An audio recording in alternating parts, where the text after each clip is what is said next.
Fixed deposit के हो? Fixed deposit निश्चित अवधिका लागि बैंकमा जम्मा गरिने रकम हो।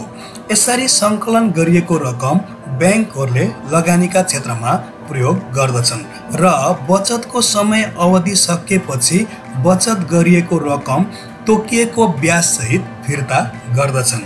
फिक्स्ड डिपोजिटमा अन्य बचतको तुलनामा बढी ब्याज प्राप्त हुन्छ। फिक्स्ड डिपोजिट गरिएको रकम निर्धारित अवधि नसकिदासम्म चलाउन भने पाइँदैन। समय अवधि पहिले निकाल्न परे बैंकले केही चार्ज लिने गर्दछ। किन गर्ने फिक्स्ड डिपोजिट? तपाईसँग पैसा छ तर कतै लगानी गर्ने उपयुक्त ठाउँ भेट्नु भएको छैन भने बैंकमा फिक्स्ड डिपोजिट गर्नु राम्रो हुन्छ।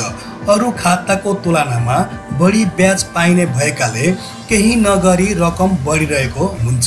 यदि 3 महिनासम्म कतै लगानी गर्ने ठाउँ छैन भने 3 महिने मुद्दती खाता खोल्नु उपयुक्त हुन्छ। यसो गर्दा 3 महिनासम्म उक्त रकम सुरक्षित बस्ने मात्र नभएर साथमा हामीले ब्याज समेत प्राप्त गर्दछौँ। फिक्स्ड डिपोजिटको ब्याज कसरी निकाल्ने? धेरैजनाले फिक्स्ड डिपोजिट गर्नुहुन्छ तर 3 महिनापछि मैले कति ब्याज प्राप्त गर्दैछु भन्ने कुरा जानकारी नहुन सक्छ। अब म तपाईलाई हामीले फिक्स्ड डिपोजिटको ब्याज चाहिँ कसरी निकाल्ने भन्ने बारे जानकारी दिँदैछौँ। जस्तै मान्नुहोस् है, हामीले 2 लाख रुपियाँ ग्लोबल आइएमईमा 11.03% का दरले 3 महिनाको लागि फिक्स्ड डिपोजिट गर्दा 3 महिनापछि बैंकले हामीलाई कति ब्याज दिन्छ? अब म तपाईहरुलाई 3 महिनाको ब्याज चाहिँ निकालेर देखाउँदैछु। त्यसको लागि हेर्नुस् है, पहिले म एक्सेलमा तपाईहरुलाई गरेर देखाउँछु, त्यसपछि मोबाइलको क्याल्कुलेटरमा म तपाईहरुलाई गरेर देखाउँछु। जस्तै मसँग यहाँनेर एउटा फर्म्याट छ।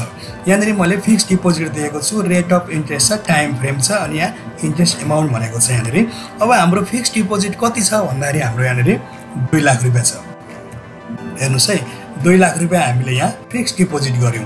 अब रेट चाहिँ भनेको हाम्रो 11.03% हाम्रो रेट छ। अब यहाँ टाइम फ्रेम भनेको हामीले 3 महिनाको यहाँ निकाल्नु पर्ने छ हैन। अब यहाँ हामी इन्ट्रेस्ट अमाउन्ट निकाल्छौं। हामी अब ब्याज कति हुन्छ 3 महिनापछि भनेर यहाँ निकाल्छौं। त्यसको लागि हामी यहाँनेर इक्वल टु हानौं।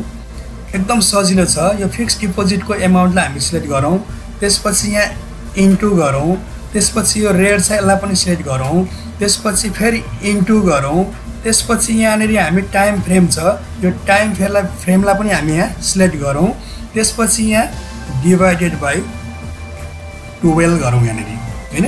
किन हामीले यहाँ चाहिँ यो 12 लाई चाहिँ हामीले डिवाइड गर्यौं भन्दाखेरि हामीले यहाँनेर 3 महिनाको मात्र निकाल्नु पर्ने छ। अब यहाँनेर हामी इन्टर प्रेस गरौँ। यहाँ देख्न सक्नुहुन्छ 2 लाखको 11.03% का दरले 3 महिनामा चाहिँ 5515 रुपियाँ ब्याज चाहिँ प्राप्त हुँदो रहेछ।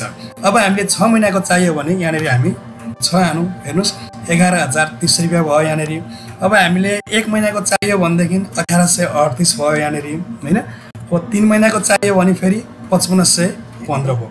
अब यो त हामीले एक्सेलमा क्याल्कुलेसन गर्यौं। अब म तपाईहरुलाई चाहिँ क्याल्कुलेटरबाट चाहिँ यो हिसाब कसरी निकाल्ने भन्ने बारे जानकारी दिन गएको छु। तपाई आफ्नो मोबाइलमा क्याल्कुलेटर एप्स ओपन गर्नुस् हैन। ओपन गरिसकेपछि तपाईले डिपोजिट गर्नुभएको अमाउन्ट यहाँनेर हाल्नुस्। जस्तै मैले यहाँनेर 2 लाख हाने।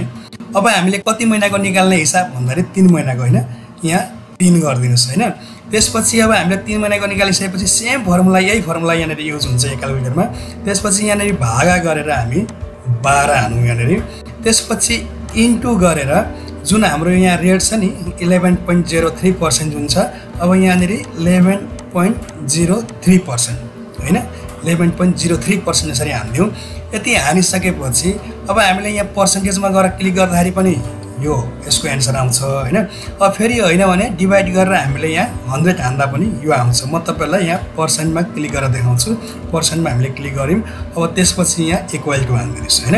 अब यहाँ देख्न सक्नुहुन्छ यहाँ क्याल्कुलेसन गरेको र यो क्याल्कुलेसन हाम्रो ठ्याक्कै एउटै छ। हेर्नुस् है 5515 रुपियाँ हामीले क्याल्कुलेटरबाट पनि यो हिसाब चाहिँ हामीले गर्न सिक्यौं।